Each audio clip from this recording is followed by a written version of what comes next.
All right, guys, and welcome back to Dallas, Texas for the Season 11 LAN Finals. We are here on the third day. As we're waking up, we're actually about to jump live right into Maximum Effort versus Team Check 6. A lot of people are pulling from both teams, or both sides of the fence right now in chat, and a lot of the viewers out there want to see the veterans come through, and a lot of people are big fans of Nothing, Eliant, Simphis, Swag. I mean, come on. I don't know who to root for. I don't either, but we need to jump right into this action because we are coming into the 6th round here if we can jump into game. And now I just wanted to clip right into this here. 202 ADR currently for Jordan Gilbert, 11-0 right now. Fantastic. Super strong start here, Jim. We'll see if we can get into it right now. It's currently a 3 versus 3 situation. Jordan's going to be coming up here on Kitty, trying to work his way into the SA1 bomb site. Not able to spot anything yet. Not too much time left. Yeah, and he is taken down there by Warden, hiding right behind Sewer Box. And all of a sudden, a 2-on-3. Eliant on to Warden, and XP3 is going to be last man standing here for Check 6 Gaming. Such a quick start here. Already 6-0 for Maximum Effort, otherwise known as Need Sponsor. Again, formerly known as Back-to-Back Gaming. Tons of money. Yeah, they've got a lot of big money spread here. Obviously, I mean, being down this much, Check 6 has already hit that stride where you can continually buy. However, on the counter-terror side, it doesn't mean as much as the terrorist. You'll see some promises pop up here and there. Maybe only body armor, maybe not full nades. Depends on how they choose to play it out. And definitely no ops at this point. But Warden working into SA1 with really aggressive push from middle. He will be taken down, but Dizaman was able to trade that really quickly. It's a 4-on-4 now. And Nothing is still here in Sewers by ladder in SA1, just making sure it's all clear. He's been playing a lot of this type of role. I know you weren't able to keep up with the 1.6 action yesterday. He has been sticking to this more lurk role, kind of away from the team, being able to get those later trades. I mean, if someone gets killed in SA1, he might be in a different spot, but he is able to lurk up behind into the bomb site and get those frags typically. But I've yet to see him get this strong of a start. Dizaman onto Simphis. Sean Gare is able to push into CT spawn here. All right, and there it is, opening up the site really fast. Storm, 100 HP remaining, going to be last man standing in a 1 versus 3. Now, something to say about Storm here is yesterday he just kicked it into high gear. All of a sudden, you saw his old routine of shaking his crosshair around, aiming at everybody's head like he used to do back in the day. Yeah, and he's just hitting shots, and I'm just blown away the fact that that could be the only reason why he's hitting shots now compared to before. That round was really weird here from Check 6. It looked like they did a crunch on the first storage area there. They went down middle, and they also pushed down Kitty. And then once they were able to trade that first kill, they just kind of figured that A and 1 was just like going to be completely clear. So they moved on over to the other bomb site. But Maximum Effort just kind of walked up mid after that. Check 6 was completely out of position. They pushed one bomb site and then just immediately thereafter moved over to the other one, but they disregarded middle. Yeah, looks like another save round coming in from Check 6 Gaming, and Nothing will be taken down. It's a 2 versus 4. Simphis going to be looking for that next frag. They got to be somewhere close here. Right inside his Storm, down to 34. Nice nade right on top of his head. Simphis with the pre-fire. And it's a 1 versus 3. USB in hand here for XP3, and this is just a rough spot to be in. I don't care who you are at this point. However, he's able to connect just a few shots there. Sean Gares will be able to take him down without losing his weapon, and 7-0 is the score here. It's going to be really hard for Check 6 to try to counter Maximum Effort on this map because Maximum Effort is definitely more known for like their aim and their quick plays than their super defined flashes and smokes and really coordinated takes. They are really coordinated, but they definitely pride themselves more on their aim, and there's a lot of long-range places in this map where if XP3 is an opponent, yeah, no, he likes to play this short with the op. I mean, a lot of times you'll see him at long, but he's not exactly uncomfortable coming down here short, as you can see. Not much hesitation whatsoever. Just wants to get those angles cleared as quickly as possible. And if we can jump over here to near Kitty and in Sewers, it looks like they're going to try an SA1 split here, or at least a fake. We've seen a fake out of these guys actually before where they just threw a flash up, allowed the two to come out, smoke everything. And Swag able to take down Dizaman, and Warden with a trade. And another trade there coming in from Swag. Fraud onto Swag. 3 versus 3, even number trades so far, happening very quickly coming to this bomb site. And this is not what Check 6 wants. They want to be able to slow down these takes because it is really hard to keep up with the pace that Maximum Effort can put down. Bomb has been planted here, putting a little bit more pressure on Check 6 Gaming, if that's even possible. Now keep in mind, guys, this is the first map, and this is our final day here at this event. Whoever wins this will go on to play against UMX in the finals of Upper Bracket. XP3 going to be last man standing, just going to hold a position here, hoping to catch someone off guard, and barely missing that shot. You know what, actually, just a couple seasons ago, I will never forget the shot. He had an op in about the same position, just in mid. Someone was behind Warden, jumped, ripped their head off, one shot. I'm curious to see what Check 6 calls Warden Box, because a lot of us call Warden, we call it Warden Box, but... It's like Wardception. I mean, if Warden is in Warden, what happens? Black I mean, hole. things just implode. Lights There's way turn too off much here, don't awesome land. in one place at a time. Check 6, that round, they want to be doing a couple of pushes here into both the storage areas because the default passive setups aren't working for them thus far, especially against such a strong team of aimers. And it looks like that push last round was from XP3 into SA2, but it was the wrong side. They needed to crunch SA1 that side, so yeah, and for the people gamble. watching, a lot of teams call that a dead zone push. They'll push 2 down, actually 3. They'll send 2 to watch each area, and 1 will be right behind them to cover if one of them does get taken down, so they can switch and be able to trade fairly quickly. Yep. It's a difficult push to execute if your team is not comfortable. You can't exactly force someone to be comfortable down middle as a counter-terrorist. It's difficult.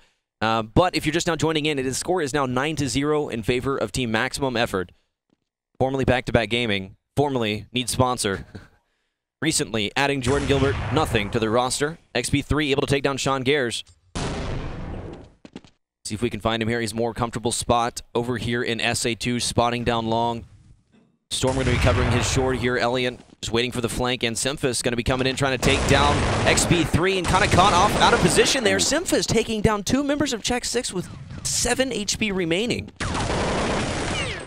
Grabbing an op here. Fraud trying to work his way in. Swag onto Warden. Oh, and just a kind of weird angle there. It looked right, but he did hit the wall. Last man standing will be Dizaman, 21 HP versus Swag with 5 HP and Elliot with 100, working his way in through back halls. And Elliot able to finish it off. I mean, this is a very dominant T side here from Maximum Effort. Yeah, it's tough. Check 6 really needs to push up and get in their face. What XP3 was doing that round was he was opping long, but he was doing it really passively, and it allowed Semphis and a teammate to get up really closely. Semphis got all the way up towards the end of long, and then a teammate pop flashed over the wall, and that's why he was able to get XP3 there. And then the following frag 2 under the tarp. All right, now this is something else we've seen from Check 6 just a little bit on this map is going to be the famous push here on Kitty, and it looks like Warden's going to stuck by his lonesome. There was some miscommunication there that could cost them the round. That was a big mistake. His teammate fell back. I don't know who that was. It looks like it was Fraud. They've been doing this push and nothing able to take down Dizaman there, and Fraud will fall as well. XP3 down. Storm going to be last man standing with the FAMAS. Bomb is still in play here. And he's going up against Swag, Nothing, and Sean Gares. I mean, that's just a difficult situation. That's a tough day. That's a tough day. I mean, however, Storm, Swag able to take him down. Storm, consistently one of the top players here in North America, and one of the most memorable players of years past. You know, when we saw the complexity 3D rivalries, and we saw the SK and the everything. Yeah, the NIP. I mean, everything, these crazy rivalries. He's been around for so freaking long. And once again, I know a lot of the guys out there are really rooting for Check 6 here in the finals. Really pushing up mid here. That's exactly what Check 6 needs to do, but they need to push together. Every time they do a push, they're alone. There's a little bit of miscommunication here. They're not quite on par yet. This is not the same Check 6 we watched yesterday. I mean, in regards to their play style. And the lineup, Fraud taking down 2. Swag finally able to answer back, but that brings it back to just even numbers, even after all that work Fraud just put in. All right, XP3 going to be holding out in the back of SA2, really trying to get a grasp on what's happening with Maximum Effort. Swag still hanging out here in SA2, along with Sean Gares here in middle. Warden still in SA1. XP3 getting a Lance, going to be pushing down here along. He's going to be able to get some good intel. Once he clears out SA2, he may be able to catch Sean Gares off guard here. I think, oh, he's just a little too far back, and he's going to cross here. Sean's throwing a smoke. He hears him. XP3 coming up from behind, so 16 close. HP. Sean Gares to look in the wrong direction. And he is able to take down Sean Gares. It's now a 1 versus 2. Swag, AK-47 in hand, and 30 seconds remaining. He does have the bomb here. Yeah, and he's already had 3 frags for this round. Would not be the first time we've seen something like this from Swag. However, XP3 and Warden will stick shoulder to shoulder here on their way up Kitty. Playing it really smart. They want to trade the frag. They don't even want to risk it and split. All right, Swag a little bit on the being forced into the defensive, but down into sewer door, and that just makes things that much more difficult here for Warden. Now he can play with the door. He can make footsteps from behind just pure cover. 1 versus 1 going for the ace. Warden's going to flick the defuse. It's going to be a fake. Walking up towards Swag. And Swag able to pull off the ace and the 1 versus 2 here against Check 6 Gaming. And these guys, Check 6 Gaming, I'm not sure what's happening with them. And, you know, as you pointed out just a little bit ago, it seems like this miscommunication, maybe... it's really hard to nail down without really hearing what they're saying right now. Yeah, you know, I think Check 6 is probably a little bit cold right now. They just walked into the tournament arena here, and they just started getting right into the game. They did lose immediately in the first round of the upper bracket against Check 6, excuse me. So then they really had to, or excuse me, against HRG, and then they had to play out completely throughout the lower round just to get to here. So I think they had a lot of motivation. They had a lot of play time under their belt yesterday, and they're coming in a little bit cold today. Yeah, what a great nade there on top of Dizaman, down to 52 HP. He is able to take down Swag, and Simphis down to 2 HP after that spam. Still holding the back of SA2, still playing this really slow. Simphis making the right call, working his way back towards SA1. You want to remove yourself from the fight. You don't want to be removed. And he is going to be joining nothing. Now Fraud looks away just in time for them to start heading up Kitty here. I believe Sean Garris is actually still back there. Yeah, he's just now backing away. So it's going to be really hard to gather any sort of intel. I mean, Fraud does not want to push all the way to the back. He still might be there, so he can't really 100% say if they're still in SA2. Yeah, he needs to stay close to middle here so he can flip around and try to counter Maximum Effort's attempt here over at the other bomb site. Not exactly where Fraud was looking, but he'll get taken down by Sean Garris. Dizaman left in the 1 versus 3 with only 25 health.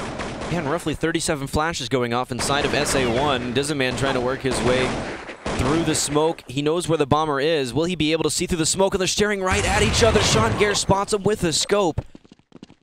Yeah, luckily for him, he did have that scope to check out what was going on through the smoke. Look at the ADR here from Maximum Effort. 4 guys up in the 3 digits. And no matter what happens in this situation, one of your guys is going to get left behind. I mean, just because everyone's dishing out so much damage. And I don't doubt for a sec that right now Elian can step up in any single one of these roles. We saw him playing yesterday, and he was unstoppable. For sure, for sure. Other than the fact that they got beat. But he was fragging really hard. No, they're really strong. All right, and there looks like they're going to go for a push into SA2, pushing back Sean Garris with the op, getting really aggressive into this bomb site. I'm sorry, into this holding area. See if we can catch back up with the action here. Simphis will be taken down. It's a 4 versus 3. Sean Garris and Eliant both down to 7 HP. Check 6 keeps clearing the wrong storage area. They keep going into 2. I mean, I think Dizaman's pushed down the past 3 rounds consecutively and gotten a FAMAS headshot immediately, but there's nothing after that. I mean, they need to head over to 1. Yeah, and if one of those bullets connected there, he could easily take down Sean Garris or Elian at this point. Nothing killing Fraud there, and there it is. Warden able to take down Sean Garris, who is the 100 HP player here. I'm sorry, Simphis. Eliant, last man standing in this 1 versus 3. 7 HP remaining.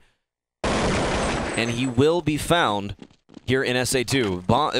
This is just crazy. I mean, it's 14-0 now as we wait for everything to update. Take a look over here at the money. Now, this is what's killer. They won their first round coming into the last round. And this is the money they had at the start. So they will be able to drop 2 weapons here and should have a fairly good buy round. Yeah, it looks like that's going to be the case.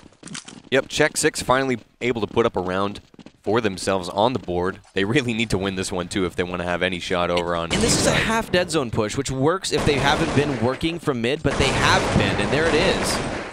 And just easy trades here in middle for Maximum Effort, and it's a 4-on-3. Not the kind of situation you're looking for here, and all of a sudden, XP3, last man standing. M4 stuck inside of window stairs. And a lot of time left here on the clock. Maximum Effort pushing in, XP3 taking down nothing. And Swag going to finish off that half at 14-1. They're really having a difficult time adapting here, I think. I think that Maximum Effort kind of came out with some of their more notable gameplay in their kind of style, which is the run and gun, a couple of quick flashes, and then just bust out of there and let Swag get some entry frags. And Check 6 is really having a difficult time trying to adapt. I mean, we do have this really old core. We have Storm, Warden, and Fraud, who are much more accustomed to the traditional play style from back in the day, which is just much slower. Yeah, I mean, I slower play style. I don't want to take anything away from maximum effort here by saying this, but Czech 6 is beating themselves right now. Yeah, they really are. It's just, we've seen 3 off the top of my head I can think of, and I'm sure we probably missed a couple, where there was a coordinated push happening, they were in the right area, someone heard a flash or something that confused them, or someone called a fall back, someone didn't hear it, and one person falls back, the other person gets left by himself, or the dead zone push that was a half dead zone push. So he pushes all the way down, looks towards SA2, gets killed from mid. Those situations keep happening, and this cannot be allowed here, especially coming into the second map. Yeah, no matter what happens here, even the second map, it's going to be a complete reset here for Czech 6 Gaming. You know, if they get some rounds on the board here for the second half, I mean, the goal right now has just got to be to get your confidence up. It's got to be to put rounds on the board and come into the second map at least feeling like you're winning. Yeah.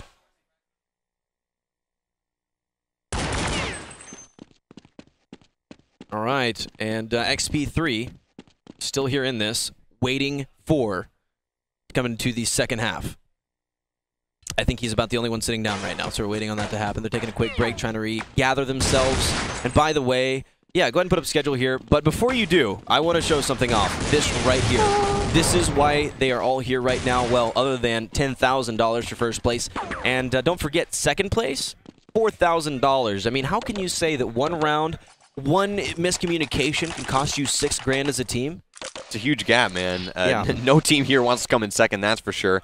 And it's going to be really tough here as we move shortly into the second map between Maximum Effort and Czech 6, because the loser of this best of 3 is going home right thereafter. Yep. This is very, very true. And actually, if we could jump back into the game here before we'll take a look at the schedule afterwards. Because we are back live. Score now 15-1.